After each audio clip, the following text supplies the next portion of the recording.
To wrap up Lesson 1B, we will do another follow-along demo. So open up PyCharm or idle and follow along as we go. The resulting script will be available for you on Canvas. So we're going to use PyCharm right now. So I've began a script. I just put in some pseudocode. So remember, those are just lines of comment that have some information. So you can see what we're going to do. I have my header code. I have a couple of print statements, which are just kind of nice to see when the script is starting and ending. Feedback is always a good thing in your code. We have sections for importing. We have sections for declaring variables. And then we have the sections that will be the body of our code. So let's dive in and start writing some code. In this script, we'll be importing OS. And right now it's grayed out because I haven't written any code that actually uses OS. So that's an indication that I'm trying to import something but not using. In this code, we are going to be playing around with lists and looping, and at the end we'll be doing a split. So to start, let's create some variables for some city names that we are going to want to add to the list. So we'll start with Fort Collins, and then a city that we want to remove from the list, Loveland. And then we need to create the list. So we've made a couple of variables to help us play around with it, but we need to make the actual list. So this will just be a list of cities. When you make your list, you can do whatever cities you want. I'm going to do some ones for northern Colorado. So remember, we have to create a variable to represent the list. So I'm going to call it cities. So that's my variable name, will be equal to, and remember, a list gets created with the square brackets, and all of the city names that we'll be using at first, I will be entering as a string. So they all need to have quotation marks. So we'll just go kind of north to south here. Wellington, Greeley, Loveland. Loveland I'm putting in because we're going to want to remove it. I'm going to leave Fort Collins out because we're going to want to add it. Notice at Longmont, I just realized I forgot to put quotation marks around. And so it showed up as black text, but I want it to be blue, so I have to change that. And we'll do one last one.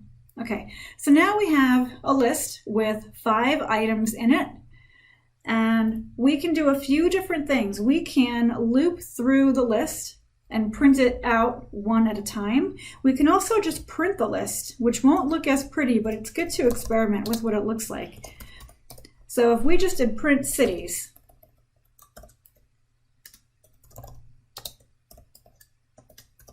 and I'm going to add some comments here and there so that we have a little more context when we look at the output.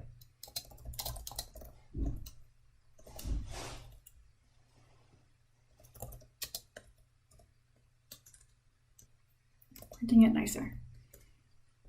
So if we want to print out a well-formatted list, what we could do is use a for loop. So for each item in the list, and so we can declare any variable we want here. This is an iterator variable, and essentially it represents each item. So we could say for each item in cities. And then at the end of the line, we need that colon. Then when we hit enter, notice what happens. It indents for us. So as we learned in the lesson, a for loop allows us to loop through a list. Each item could be whatever variable we want. It could be X, it could be A. Each item just kind of makes sense. The end of the line, we have our colon, and then it has to be indented. So if we just did this, it would print out each item by itself.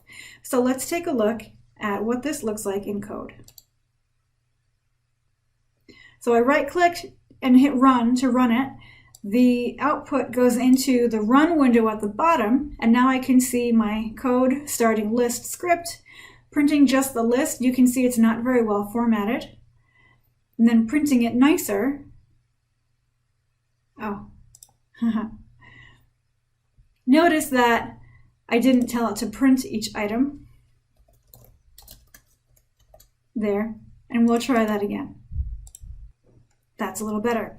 So when you print it nicer, they just come out one at a time in a nice list.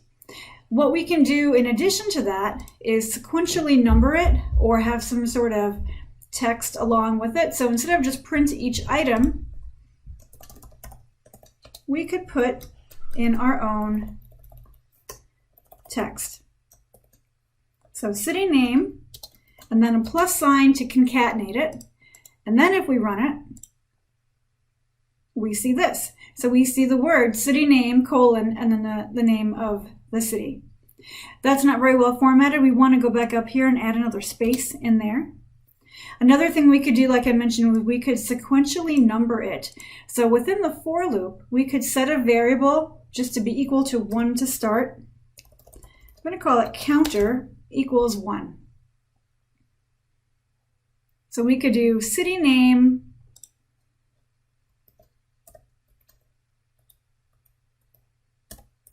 dot format counter. So if we just run this, look what happens. It'll stick counter in front of it, but counter is just equal to 1 for all of them. It also doesn't have a space.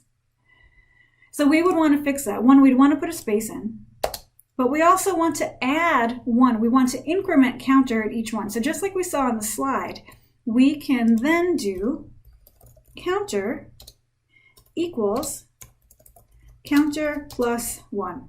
So now every time the loop runs, counter will have 1 added to it, and the next time the loop runs, it will be 2, and then 3, and then 4. Great. So now we have a sequentially numbered list with our own text and a variable plugged in. So there are different variations of this that you can do. There's also another way to do this incrementing, and that's with the dot enumerate function. So check out the link in the slide, and I encourage you to use that way. It's a little bit fancier, but this way works just fine. So you can use whichever way you prefer. Moving on to the next thing for lists that we're going to do, we're going to play around with our list, and we can actually do it up here. So we have 2 variables that represent cities that we want to add or remove. So let's go through some list methods. So we could do cities dot, and then we can see all the different operations we can perform. So let's append that one we wanted to append. So I'm going to use my down arrow, up arrow, and hit tab, and that will take it. Cities.append. Now I could actually type in the name of the city I want to append, but since I have a variable for it already, I can just plug in the variable right here. If you create a variable, you should use it. If there's a value that you need to reuse a lot in your code, you should create a variable for it. Anything that you might want to reuse or might change over time, you want to create a variable for, and it's best to put those variables up top. That way they're easy to find and update. So we could do cities.append fc, and if we run the code, now we can see that Fort Collins has been added. The next thing we can do, cities.remove, remove, and same thing, we can plug in a variable that will take that item out of the list. And there we go. So now Fort Collins is in, Loveland is out.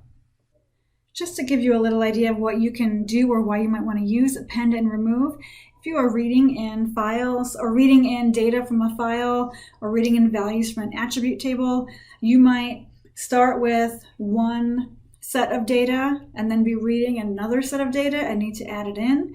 You may be looking for a specific value and using an if statement. If some value is equal to what you're looking for, then remove it or add it to the list. And so when you're working with real data, these things come into action a little bit more meaningfully. Right now, we're just kind of learning the ropes. So let's move on now to the bottom part here where we're kind of working with a mock address. So that's another pretty typical type of attribute you might work with an address or maybe even just a city and state. So let's make a new variable. We'll call it ADDR, and it will be equal to 101 South College Avenue, Fort Collins, Colorado. Okay, so maybe this is our address, and maybe all of our addresses are formatted in the same way where we have the street name and number, and then a comma separating the city name and then a comma separating the state. If you have a standard address, it's separated by the same type of character, then you can use something called split to split it up every time there's a comma, and then you'll break it up into the 3 pieces, and then you can parse out what you need. So you might have a whole address and you just want the city. So if you were reading this out of a table, you might go 1 row at a time, read each address from the table as a variable, and then while looking at that individual address, parse it out, get the city name, and then put it in its own column or do something else with it. So this is the building blocks of what might be a bigger step or task.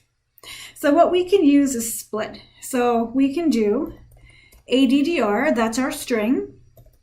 Dot split is a method you can run on that string, and then put in the delimiter or the character that you want to split by. Our delimiter in this case is a comma and a space. Not just the comma, because we also want to take that space out. So what this will do, ADDR.split, it will split it up everywhere there's a comma and return a list. So any type of method or function that we run that returns something, we typically want to grab it as a new variable. So we can call it add list. Will be equal to the result of this split. Now let's just print add list. Whoops. We want parentheses. So now we've run this part up here. We don't need to run that again. So what I'm going to do is highlight it and hit Control/ on my keyboard.